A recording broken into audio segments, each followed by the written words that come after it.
Tuyến đường Lê Thị Khai đi vào nằm trên 3 km, hiện đi vào các địa bàn ở Thanh Hóa, nơi du khách có hiện tượng bệnh mạch, huyết áp, tiểu đường, sức khỏe yếu, không đảm bảo, dễ bị chóng mặt, hóa mắt, té ngã.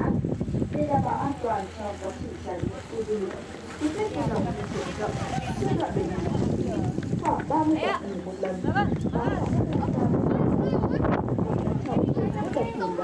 để tránh trơn trượt. Oke, foto dulu sini ya, depan sini di bawah. Di bawah, di bawah. Bisa.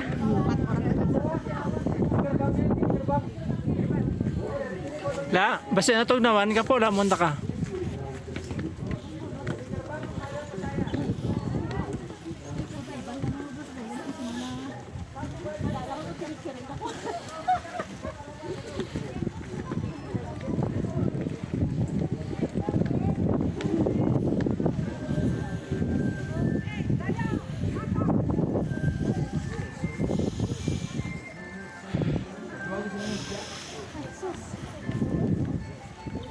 Tumay lain niya ba ho, no?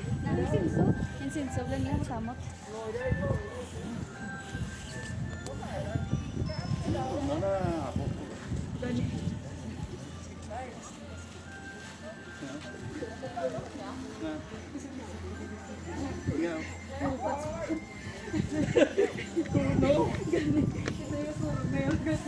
Silip sa sapat mo. Kaya lang? Kaya pa kaya? YouTube now? Lagi, umpap na bayo. Kisibe?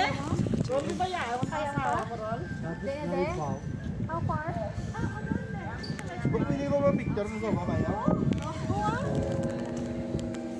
Challenge accepted.